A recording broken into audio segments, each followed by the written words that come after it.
तो प्रोबेबिलिटी में सबसे पहले हम लोगों को जानना ये होता है कि प्रोबेबिलिटी है क्या। ध्यान से सुनोगे, प्रोबेबिलिटी बेसिकली है क्या हमारा, ये किसी भी घटना के बारे में हमको पहले से बताता है कि न्यूमेरिकली कैसे हम उसको एक्सप्लेन कर पाए।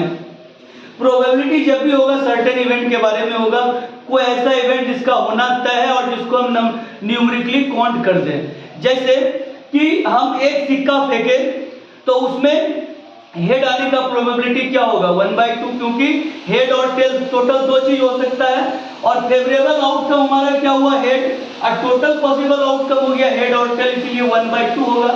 यही कारण है कि कभी कभी क्वेश्चन भी पूछता है कि बताइए टॉस ही करेक्ट डिसीजन कैसे है कि कौन बैटिंग करेगा कौन बॉलिंग, क्योंकि उसमें दोनों पक्ष का इक्वल इंपॉर्टेंस है कि कौन हेड लेगा और कौन टेल लेगा। इसलिए सिक्का उछाल कर ही ये तय करता है कि कौन हमारा क्या है बैटिंग करेगा या कौन बॉलिंग करेगा। हालांकि जीवन में ऐसा है नहीं, क्योंकि बड़े विद्वान ने कहा हर फैसले होते नहीं सिक्के उछाल कर, ये दिल की बाजी है जरा देखभाल कर। हर फैसले होते नहीं सिक्के उछाल कर, ये दिल की बाजी है जरा देखभाल कर। और आज के मोबाइल के दौर के लोगों को क्या पता रखते थे कैसे खत में कलेजे निकाल कर, रखते थे खत में कैसे कलेजे निकाल कर। शुक्रिया, माहौल बन गया है। तो इस माहौल में आइए अब जानेंगे कि आखिर में प्रोबेबिलिटी में और क्या क्या बारे में जानना है हम लोगों को क्लास 10 में। तो बेसिकली अब ये समझ लिए कि प्रोबेबिलिटी जो भी होगा सर्टेन इवेंट के बारे में होगा जिसका होना तय है, जिसको हम न्यूमेरिकली काउंट कर सकते ही नहीं कि अब जो है प्रोबेबिलिटी इस बात का नहीं होगा कि यहाँ से निकलने के बाद अरिहंत को कुत्ता काटेगा या नहीं काटेगा, इसका प्रोबेबिलिटी क्या है। इस सब की बात की हम प्रोबेबिलिटी के बारे में जानकारी नहीं लेंगे। ये चीज जानना बहुत जरूरी है कि कोई भी इवेंट को होने का प्रोबेबिलिटी डेट इज पी, और कोई भी उसी इवेंट के नहीं होने का प्रोबेबिलिटी दोनों मिला के क्या होगा 1। जैसे एक डाइस फेंके, डाइस में 6 चीज होता है, लूडो जो खेलते हैं डाइस है ना, उसमें जो है 6 चीज होता है, उसमें इवेंट आने का प्रोबेबिलिटी क्या होगा 3 चीज आएगा इवेंट नंबर 2 4 6, 3/6 यानी 1/2 इवेंट आने का प्रोबेबिलिटी 1/2।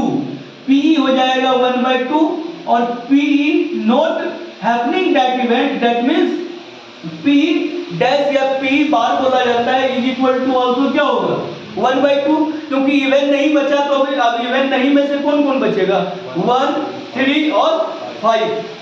तो 1/2 दोनों को प्लस करेंगे तो क्या होगा हमेशा हमारा 1 होगा।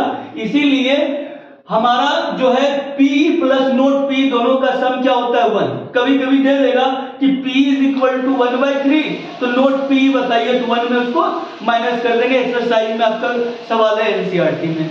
और उसके बाद PE का प्रोबेबिलिटी ऑफ एन इवेंट का formula number of favourable outcome जिसके बारे में पूछ रहा है, और नीचे नंबर ऑफ टोटल आउटकम। जैसे अभी बताया डाइस को फेंके, बोलेगा इवेंट प्राइम नंबर आने का प्रोबेबिलिटी। दुनिया में एक कोई इवेंट प्राइम नंबर जो डाइस में भी है मात्र 2 हमारा क्या है इवेंट प्राइम नंबर है। एक चीज हुआ वो 1/6 हो जाएगा इवेंट प्राइम नंबर का प्रोबेबिलिटी।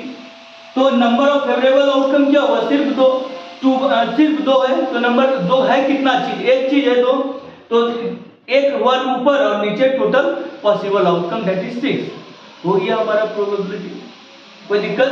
अगर जैसे मान लो हमको बोलेगा ऑड प्राइम नंबर आने का प्रोबेबिलिटी, ऑड प्राइम नंबर क्या क्या है बताओ 3 और 5, और कोई है डाइस में 1 से 6 तक नहीं बताना है।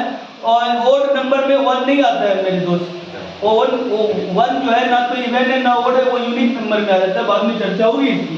तो कितना हो जाएगा फेवरेबल आउटकम हमारा 2, और नीचे टोटल पॉसिबल आउटकम कितना हो जाएगा 6, यानी कि 1/3। ये हो गया प्रोबेबिलिटी। ओके।